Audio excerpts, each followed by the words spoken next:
but it's going to come from a totally different perspective with post-pandemic. So I'm Daryl Andrews, Coach D. I like to say I'm the Chief Passion Officer of Daryl Andrews LLC and Associates. We're a team of consultants, trainers, and coaches who work with various organizations throughout the United States, Canada, and the Caribbean. I personally have been doing this work for 20 plus years. Matter of fact, Sophia wasn't even born when I started doing this work many, many years ago.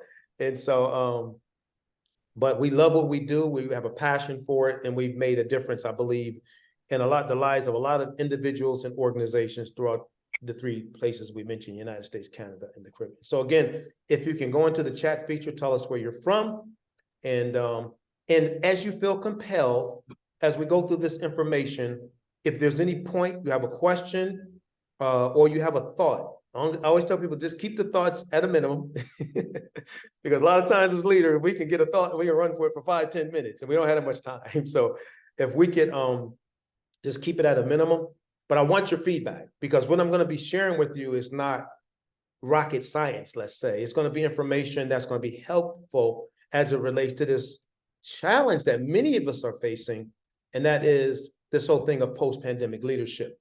I decided to create this because I've been in thousands of locations throughout this country. I've had the privilege of meeting with CEOs and CFOs and managers and directors. Just about a week or so ago, I was with a bunch of leaders up in the state of Michigan. We do this all over the place. Leanne is familiar with me because we came up and did some training with DEI with her group. Melinda's familiar because we did some work with Cornell and her team up there. Just people all over. I see James is on there. We've been to his location. We've worked with a lot of different, so we've been a lot of locations. And what I do when I go to these various locations is ask a lot of questions. And the one question that has been challenging to most organizations and leaders since the pandemic has been lifted is recruitment and retention. Because how do we retain, talent? How do we get talent to want to stay within our organization, come to our organization and stay? So today in 45 minutes, I'll be honest with you, I can't create a miracle in 45 minutes. I can't get everything I want to get in this session. But what I'm going to do is give you some foundational things. One thing that was important to me is to make sure you got information that was helpful. A lot of times when people do these free events, you only get a piece of information and most of it's not helpful. This is not a Coach D sales pitch. I don't have you here for that reason. I really believe in this subject. And I think that it's of critical importance that organizations, and here's your first note, make culture their top priority. That's your first note. If we are not working on our culture is being created on its own. Other words, the different personalities, the different interactions, the challenges, the frustrations now shape the culture. But when you are working on the culture, you are saying, this is the culture that we want. And we're going to work daily to achieve it. So when we're coaching or consulting organizations, we're kind of passionate about it. And we tell leaders we work with, listen, I want y'all to be like athletes on the team. You want to win. All right. I want to win. And so in order for me to win, there's things I need to do every day. There's things I need to practice. There's things I need to, in order to produce that victorious outcome that I'm looking for. Corporations and organizations are no different. And each employee is a player on the team.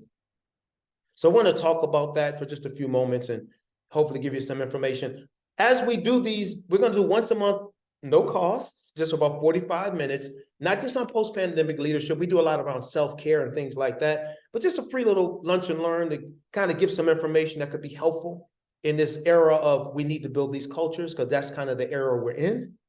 And so this is our information. Again, only thing we ask is if you can tell people about us. We're pretty much a referral-based organization. So just let folks know we're on the planet, and that would be greatly appreciated. But again, I'm not, that's just kind of just like, we appreciate you doing as a result of this. So this is kind of some of the team. We have other people on the team, but just want to let you know it's not just Coach D. A lot of people say, is it just you? I'm like, no, it's not just me.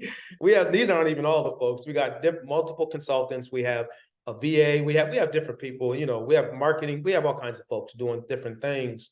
And I love my team. And so let me tell you one thing as a post-pandemic leader, you need to get a grip on. You need to love your team. Now, what do I mean by that? That doesn't mean that every single day we're walking around hugging and saying how great we are. Because leadership, you're going to have some challenges and you're going to have some conflict. But what I like is the fact that we work well together. They work on projects for me, things like that. You can see I got Sophia on here and have her out there doing things. And she's spoken at several major conferences as a youth expert. You know, our team works well.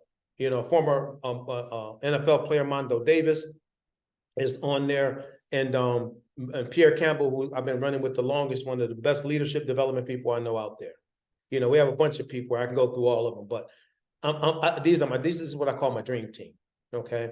And there's more folks than just these folks. And then, so, all right, I want us to do something. We're going to pause for a second. I'm going to give you like 30 seconds. Okay. In the chat feature, type something motivational to the group. I don't care what it is. You know, whatever you're thinking, hey, we're going to create the best cultures within our companies. Hey, I believe in your potential. Just go right ahead. All right. I'm going to shut my mouth, which is almost impossible to do. For 30 seconds, type something in to motivate the team. Go, just go, jump in. Jump on in there. Type something. All right, say something inspirational to this group. It could be whatever's on your, but there's something inspirational, okay? All right, let me look at some of this, all right? Let's see what we got here. Okay, to take responsibility for the energy, there we go. Do the best you can, come on. Everyone is important, come on. There's about 13 people on there. I gotta get a few more than this, come on, y'all. Just type it in the chat feature. I know it's gonna pop up in a second here. Just say something to inspire this team, okay? It could be anything, just any, create a leader, come on, Joe, create a leadership, a relation-based culture. I'm proud of you. There you go, Eliza, boom, I'm proud of you. Yes, absolutely. Well, that's it. You do great work. Come on, Margarita, you matter. That's right, Margarita, one of my favorite folks out in Colorado. There you go. That's what I'm saying. They got a great team out there. We worked with them for almost a year last year. Phenomenal team. There you go. From my educators, whatever it takes, our kids are worth it. That's absolutely right. For everyone else, what it takes, our community is worth it. Replace the word for your experience. Come on, that's it. See, what did we just do? I want you to get this. We energized each other. We didn't tear each other down. We lifted each other up. And leaders are always thinking about ways, okay? How do I empower my team? How do I inspire my team, all right, to maximize their potential in the workplace on a day-to-day basis? Now, let me say this. I'm not trying to get you to be a rah-rah person, Melinda. You know what I mean? That's not what I'm talking about. What I'm talking about is if I'm going to lead an organization, I need to, just like a sports coach, do what it takes to help that team win. No different. No different. And sometimes that can be hard. You all know because they got different attitudes, dispositions, right? People come to you with things sometimes. They're not necessarily smiling when they're walking your way. You have projects that you expect people to do. They may not have done them the way you want them to get done. And then guess what? There's inherently, and then there's some conflict. It just happens. But what I'm saying is, as a leader, look at when you have those situations, I want you to understand something, and that is that words have power. Post-pandemic, words are one of our most important tools. They're one of our most important tools. All right. I'm going to ask a question because I don't want to seem like I'm lecturing because I'm not. Why do you think that is? Anybody want to take a shot at it? Why are words, I don't want to say more powerful than prior to the pandemic, but why are they powerful now? Talk to me, somebody. Come on, there's a bunch of leaders on here. It could be anything. There's no right or wrong answer. Okay. You can come off of mute if you want to. Why are words so important today? I'll take this one first because it happened to me this morning. Talk to me. So don't laugh at me. So I went in for my Dunkin' order, right? And I was like, I'm gonna walk in. I'm gonna get my steps and actually get out of my car and go get my order. But they were like slammed, okay? And I could tell their manager was like working the window and they were like getting behind, but I was cool. Yeah. I was just like, just giving my cappuccino so I could keep it moving. But I did notice the manager Mm, said so many times, I appreciate everybody's work. Let's go, guys. I need this order. I need this order. There was a young man in the back, like making like the breakfast sandwiches or whatever. yeah. And standing there, I was like, she's in the heat of this. She was telling all of us, I'm Yeah. sorry, we're backed up, but like she remembered like her people. And I Yes. took that for what it was. I was like, even at Dunkin', you know what I mean? And not Yes. throwing shade on people that work at I Dunkin' know what you're Donuts. You saying. know what I mean? Yeah. But she was really like speaking words of affirmation and appreciation to her staff at 8:30 in Love the this. morning. And it was great. And so for me, and then, you know, you get your little, would you like to provide feedback from the app? And I'm like, she was great. Blah, blah, blah, blah, you know, because Oh, I got some feedback and some good stuff. Yeah. Yeah. she was inspiring her people. Like, I know we're swamped. I know we might be getting behind, but I Yeah. appreciate you. And she said it. And I don't Yes. think people realize what that means Yes. in the moment. So that was for me, like literally That 4 was hours a ago. beautiful analogy of great leadership. Now, you don't want to know why? Because post-pandemic, you ready for this? Post-pandemic, we have to see the dream in the middle of the conflict. There's the conflict. Okay, things are happening. Millions of people coming in. Orders are being processed like crazy. But guess what? The dream is we're going to still give them great customer service. We're going to do it with a smile. See, so that leader came to realize if I have that kind of communication going on with my people, guess what? They're going to want to come to work every day. But if I'm screaming at them and somebody makes a mistake and I'm getting on them, they're out of there tomorrow. Then we have a recruitment and retention issue. I love what you said, Tracy. Words have power to build up and break you down. It's just like you said, there it is, Tracy. I mean, that's the reality of it. So as a leader, post-pandemic, we got to understand that these words have so much power. Why is this? Why is this? One, these are some numbers that are a little bit alarming. One, we have a 20% documented depression rate right now. All right. That means if you have 5,000 people, right, working, in your company, I mean, what's that? 500 of them are going to be depressed. What I'm talking about, 1,000 of them are going to be depressed. Getting therapy, 20%. 1 out of 5 people you see are dealing with depression today. A lot of that is a byproduct of the pandemic. All right. And all the researchers out there are pointing to this. They're pointing to it. They're saying, okay, things tilted a little bit, And there you go. There you go. You know what? You jumped ahead. I'm gonna get you there in just a moment, Melinda. Melinda is on point. She's from Cornell. She's one of my coaches. She's phenomenal. And I'm telling you, you're spot on. You're spot on. I'm almost there though. We're about to go to that one because you just nailed it. All right. 20% documented. Therapists, all right, max capacity. You want to hear an alarming number? For every, 300,000 people that need therapy, there's only 300 therapists. They can't see that many people. And there's nothing wrong with therapy. If we need it, we need it. I'm not trying to downplay this. I'm just trying to say that right now, post-pandemic, people are a little bit more on edge than they were before the pandemic. So the way we led them back then, this doesn't work today. It doesn't work. Social media influence. I mean, come on. It's just, I like social media like everyone else, but it's a lot going on in social media. A lot of negativity and a lot of things are being said and a lot of conflict in politics and this and that. So people's anxiety levels are a little bit higher. Family pressures, because why? We're busy, we've all these different things going on. It's just a lot going on with the family. Families aren't sitting down eating as much as they used to. Everybody's running and all. And I tell you, that's enough. And then every day our employees deal with these challenges. And then they come in this Dunkin' Donuts and we got 20,000 people waiting there. And that manager makes them feel appreciated, valued. And guess what they're going to do? Show up the next day. I talk to people all the time, because I've done exit. I mean, literally, some companies have had me come in and do exit interviews with people that leave. And I sit up there and I listen to them and they're like, it's this man, they talking about people. They're talking about culture 90% of the time. Pay is like 10%.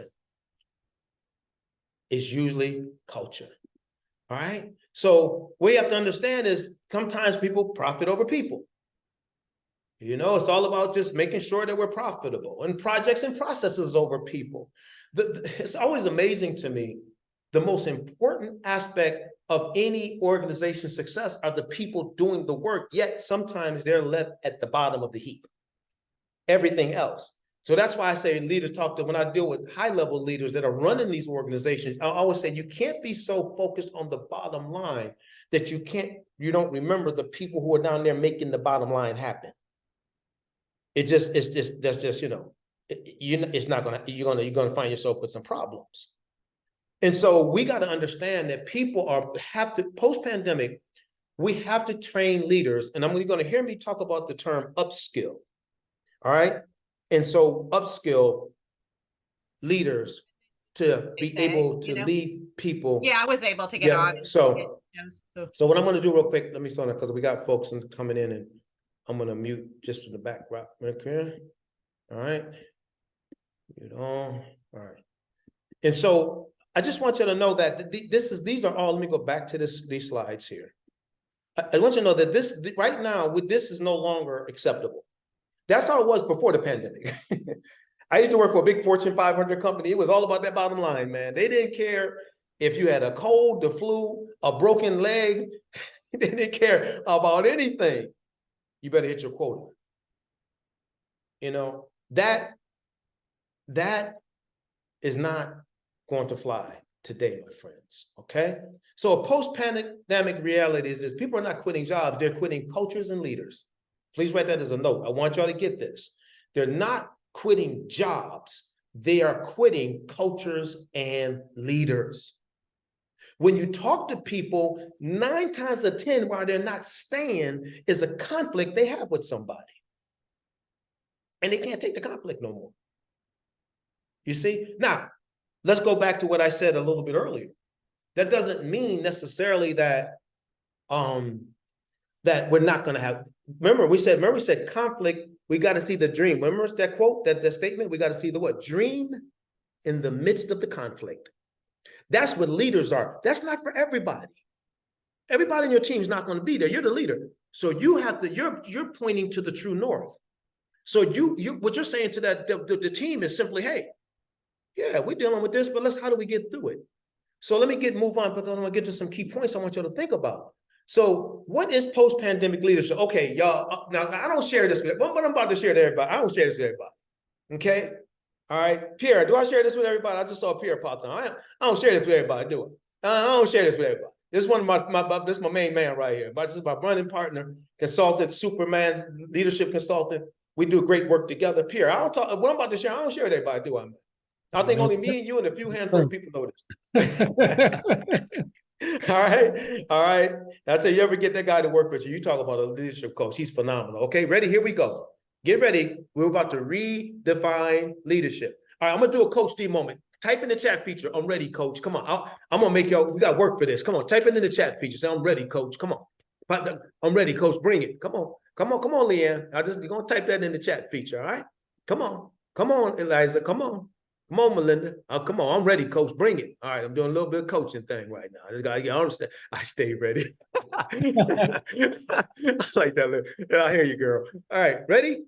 This is the definition. Coaches redefining leadership. And I'm gonna say this to y'all as well. If you use this, you better give me credit. Don't be trying to steal my stuff, all right? Because this is gonna be good. You ready? Here we go.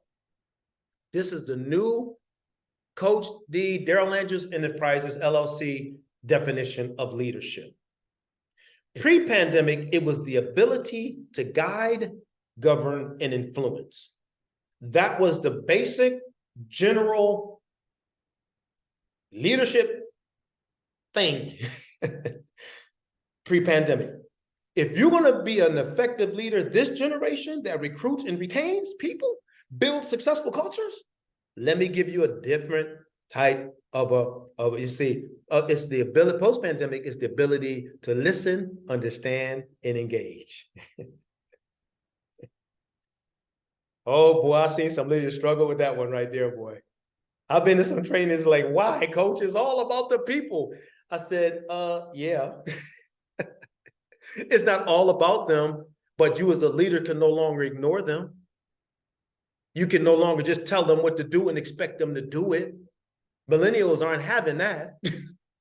If you can't engage with a millennial, they don't want to talk to you. You think you're going to just tell a millennial boom, boom, boom and get it done? Please. Some of us boomers may still roll with that, but it ain't happening with no millennials. It ain't happening. Okay. And so what's the difference between the two? Somebody talk to me. All right. Come off of mute and tell me what's the difference. All right. I would love to hear your thoughts. Come on. What's the difference between the two? Well, when I look at guide versus listen, Yep. it's all about what I'm instructing others to do. Come on. And I haven't listened to their abilities, their skill sets, or how they add to the culture. Come on. I'm just going to deal with that one, guide and listen. You know, either I think now we absolutely have to listen for success. You just nailed it. You just nailed it. You know, I'm telling you. See, one thing about coaching that wonderful lady is I'm coaching her and I learn from her. Like she helps me. She always dropping nuggets on me that I'm learning from because she's right. It's the truth, you see. And I'll tell you this: if we don't embrace number two today, we're going to have a challenge with recruiting and retaining people. You got to be able to listen, understand, and engage. Right? Come on, James. I see you up there. Am I right, man? You're a leader. You know what I'm talking about. You know, you agree with that, man? I do. Did you say James? I do. I'm sorry, coach. I'm doing like 50 things right now. I truly apologize. I'm not That's okay. All the way engaged, but I am hearing. Yeah. But you understand this, don't you? I'm only pointing you out because I know your organization. Y'all great leaders over there. And y'all understand this stuff, man, right? Yes, sir. Yeah, it's important. Absolutely. It is important. It is important. All right, man. I understand. Thank you. So let me move on just for a few more thoughts. So let me give you some things, okay? All right. So leading people pre versus post. Pre-pandemic, personal connections were desired, but not a priority. Post, personal connections are critical to retaining talent. Pre, people experienced trauma, but it was left up to them to handle.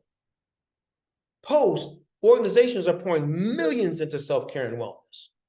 I know because we teach it, right, P? We teach this stuff, and it's so in demand right now, okay? Pay was the top reason people took jobs. Culture and pay play a significant role in employment decisions. So pay still plays a little bit of a role, but culture and leadership are in critical importance, all right? So when post-pandemic leaders, I want us to think about this and understand something. It's not about a title. It is about reframing the way we interact with employees. I'm going to be aware. I'm going to be cognizant. I'm going to work on getting some emotional intelligence. I'm going to look at Dr. Goldman's stuff and learn those skills. Because if I'm going to be an effective post-pandemic leader, which I'm writing a book, it's almost done. I keep saying that every time I do a workshop. One of these days I'm going to get it done. But I promise you it's coming. It's coming. It's like Coach Prime said, it's coming. We coming. It's coming. This is where you want your leaders. You want your leaders to understand, I may have a certain personality style that doesn't support this. I just, you know, I'm assertive in my style and I just can't help myself. Well, guess what? You're going to have to help yourself. You're going to have to take on some emotional intelligence and think about my actions and interactions and their effect on other people. That's all emotional intelligence is. I tell people all the time, I'd rather take EQ over IQ all day long if I'm going to lead people. You see, and so that's another thing to study and look at. But I'll tell you something. It's powerful. Okay. And so we're going to give you some soft skills to think about. And I'm going to leave a little time for Q&A. I know I'm kind of saying a lot right now, but I want to get you to get this information because I think the information is important. Okay. Now, these aren't all the things that's within our model. We have multiple aspects. I'm going to give you a few, you know, because we coach individually and we coach groups. And so we understand that, you know, sometimes you need a group that needs to be coached on these skills so they can support each other. And then sometimes within your organization, you may have one or two people that really need to enhance these skills. Okay. And so we're going to be talking about right now is just a few. So when we talk about post-pandemic leadership, soft skills play a major role. Because I shared with you a little earlier that the pandemic shifted things. The trauma rates are high. All these different things are going on. So we gotta learn stuff. So let's talk about core values. So the first one, the soft skills, is operate within core values. All right, let me say this to you. There's nothing worse. You ready for this? There's nothing worse than core values that sit on a wall. We respect each other. You know, we're going to communicate with integrity, and then we don't see it. It's not being exhibited.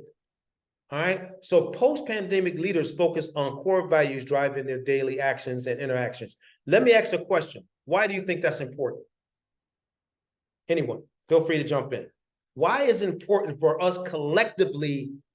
I'm not talking about just an individual leader, but in some cases we are seeing, but collectively to work within a set of values within our organization. What does that create? Talk to me. Come on. It could be anyone. It could be, why is that important? All right. Coach, I'll say it's important because it creates that culture you were talking about from the inside out and really from the top down, right? Because I think the culture is driven by leadership. And like you said, if the leadership isn't living those mottos that are on the wall, come on, man. Then the culture is going to be driven from folks who are complaining that the leadership isn't really living up to what they say they You just hit the jackpot. There it is. It You also- understand what he's saying? Yes, it sets the foundation for everything that you do. Yep. Everything that you tie everything to your core values, your strategies, your plans, everything you do, you tie it to those strategic values. Bingo, Tracy. Bingo. That's it. And so what that does, here's a word that we know, but it creates continuity. There we go. It creates continuity. Yep. So let me say it the best like this. And Sophia's on, so I'm not going, but here's the thing. Y'all have children, right? We have children. And you know what's really interesting about with children? All right. With children, they can look at situations, and let's say if there's no continuity, between mom and dad, let's say, and then Sophia, that's not me and your mom, so that's not what I'm talking about. But and so the kids will know mom will let you do that, and dad will let you do that. So if I want that, I'm going to dad, or if I want that, I'm going to mom. Why? Because there's no continuity. If they know that mom and dad saying the same things, it's like, uh-oh. So as our employees see that leadership is operating in a certain mode collectively, then what happens is they know this is how leadership operates. I'm sure that Ms. Lynch, that Dunkin' Donuts, that's probably a way that they train their leaders. I bet you. Because there's other organizations out there that do the same thing. So core values. So core values are an organization's fundamental beliefs and highest priorities that drive their behavior. All right. We're not going to get through all of this like the way I want to, but let's just roll with some of this. Post-pandemic, they are critical to recruitment and retention. We should be sitting down as a leadership team, analyzing our core values. And here's the deal. We just did this with a big organization in Pennsylvania. If they're old, scrap them. Get rid of those 20-year-old values that you had 20 years ago, because we live in a different time period. And we need to upskill our values to now. So I think core values should be worked on at least every 10 years, 5 to 10 years, revamp them. Because now we're going to adjust the values and how we operate as leaders post-pandemic. Most people have not upgraded since that time. Most leaders went back to work and were never upskilled to being a leader post-pandemic. They just went back to work. Okay, how do I handle this new group of people that I'm dealing with? All right. For time's sake, let me move on. So this is one of my good friends, Dr. Chris Laney. He said this at a conference we both spoke in not too long ago. He said, values are the #1 workplace best practice post-pandemic. Phenomenal researcher. And I love his work. And he literally has, And so, yeah, you will. Yep, you will. Okay. And so this is really of importance. This is important. Look what this man is saying. And what he was saying this in the context of the Great Resignation some years ago, a couple years ago, when he was saying this. Yep. And I want you to understand he's on point. As leaders, we need to synergize around that. We really do. Most organizational core values are simply posters on a wall, not values we ascribe to daily. My friends, that don't work anymore. That may have been the thing in the past, but not today. We have to sit down as leaders and we have to ask ourselves the question, what kind of culture do we want around here? And not look at the employees, what do we have to do to create that culture? That's post-pandemic leadership. And it's not easy because it puts a magnifying glass back my way. But in reality, we just gotta. So I'm not gonna have you do this, but I want you to think about, this may be a conversation that you have with some of your teammates, you know, when you're having a conversation, just talking about this, because I always want to give you something to take back. What are our organization core values? How you measure them, you know? How do you measure your core values? Maybe just you sit back, go back and talk to your leadership team about how can they help us effectively lead employees post-pandemic. So I'm doing this for you, but you can twist it to us, you know, as an organization. Talk about these things. Don't make them a once a year conversation at a staff meeting. There's something that needs to be worked on all the time. All the time. And if not, you're going to have issues with recruitment and retention. Let me get moving here because I want to give you time for Q&A. And I feel like I'm, you know, so these three, just write these down. You're going to get this video. You don't even have to write them down. But I want you to know these are three big ones post-pandemic, okay? Honest communications. Let me say this, my friends. We got to stop lying to each other. We need to be real. Okay, I don't necessarily like how you did X, Y, Z, but let's talk about how we can make it better. See, I'm not attacking you.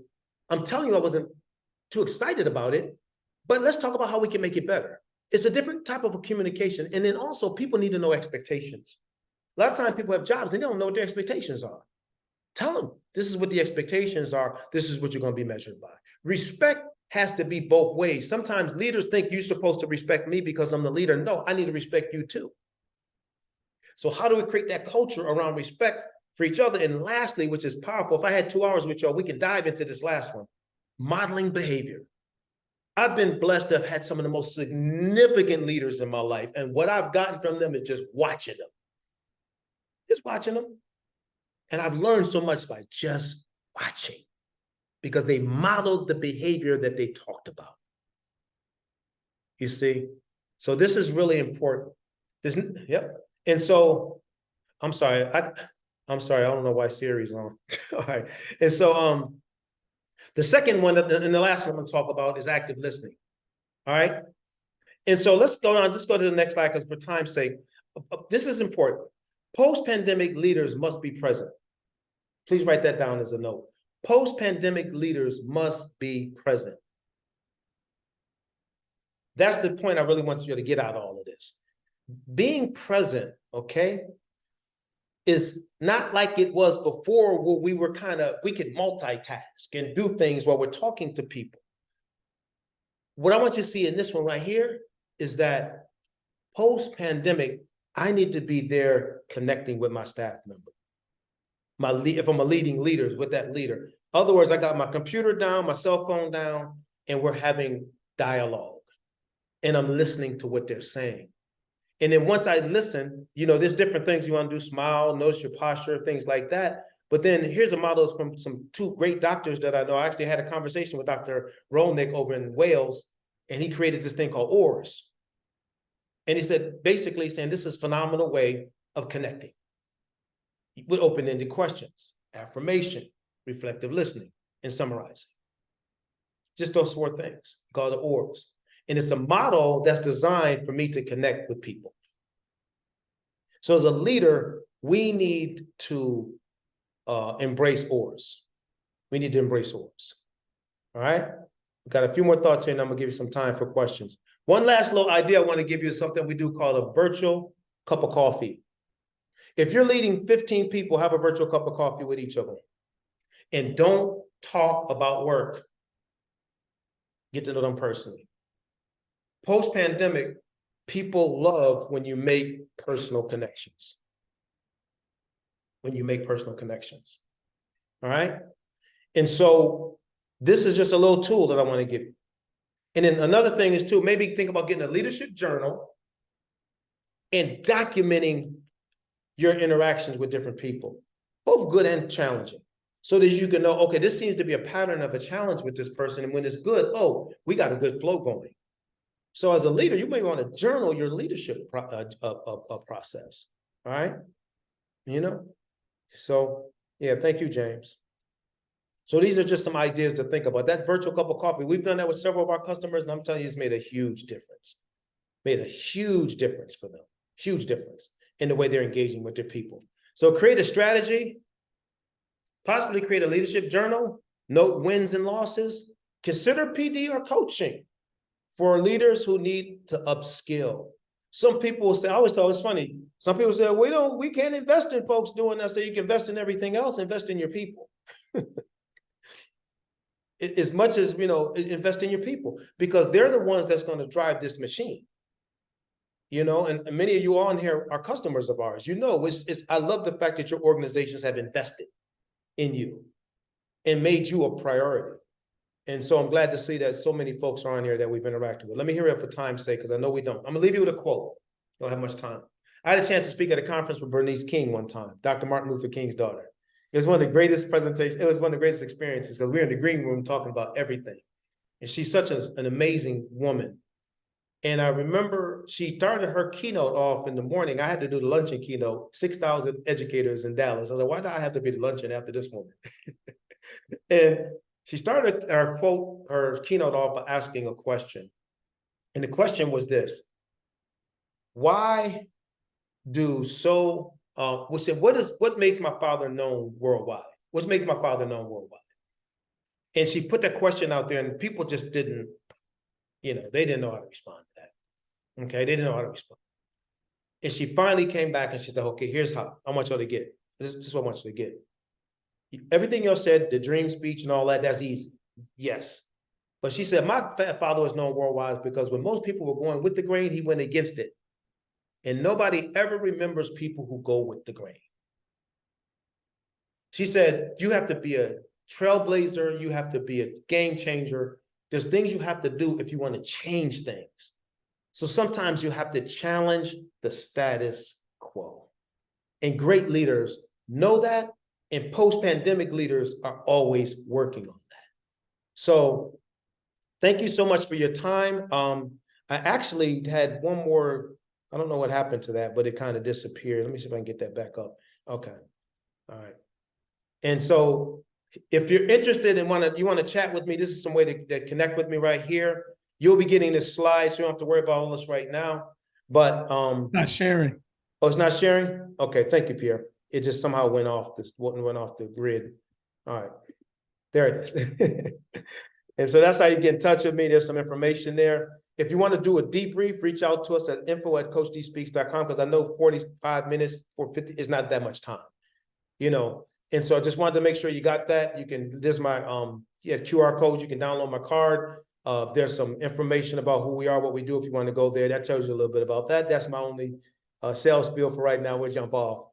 And thank you so much for your time. Are there any questions? Any questions? I think Pierre, I'm going to leave my questions for our session, because there are some things that I'm challenged with right now. One of them happens to be very overqualified staff that's entitled. Gotcha.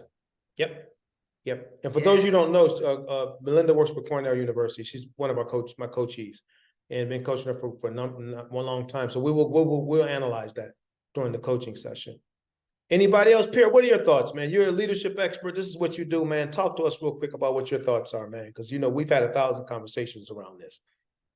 I think if we don't get this now, we're going to be left behind. Mm-hmm. Yep. It's just simple as that. People are making decisions. People are making decisions with their feet, and they're leading organizations. And for the people that are true leaders who really want to lead, they'll get it, and then they'll start to, absorb the information. So I'm excited that everybody joined. You know, Me just, too. it says a lot about you as an individual for you to say, you know, let me go on this journey to develop myself. Mm-hmm. Yeah. Yeah. Yep. That's huge, isn't it, Pierre? That Yeah. we're gonna take a little bit of our lunchtime, all right, to do that. That's All right, right. I'm gonna go around. I'm gonna ask one. You give me like a one sentence what you got out of this. Elisha, what did you get out of this? Real quick.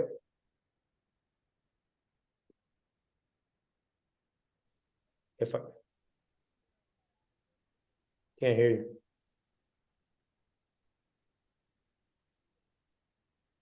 I think she's having some technical issues. Okay. Lucia, happened? Leisha. Leisha, I'm sorry. Mhm. No, that's okay. I was like talking to. Sorry. One word, I don't know. Vindicated, I guess. Wow. Vindicated. Very good. Michelle. I love the idea of the leadership journal. That had never occurred to me, but kind of, I think it helps, you know, helps you reflect on yourself. And am I doing the best I can? Are there things I can be doing better? I love that idea. All right. Leanne.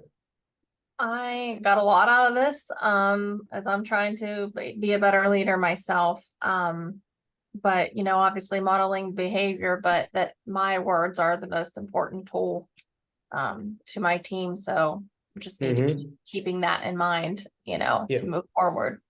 It's so important. Joe. So when you were talking, I was thinking this is exactly what's happening in education, right? The kids aren't believing the teachers just because they're teachers anymore. Yep. So if you're not engaging with your kids and really listening to them and communicating with them in an active, engaged manner, they're just not having it. You know, They're not having it. They're not having it. Yep.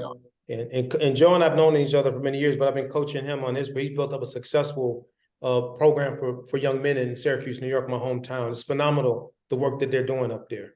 And got a lot of people backing him. And I remember when he first had the dream, but he stayed the course.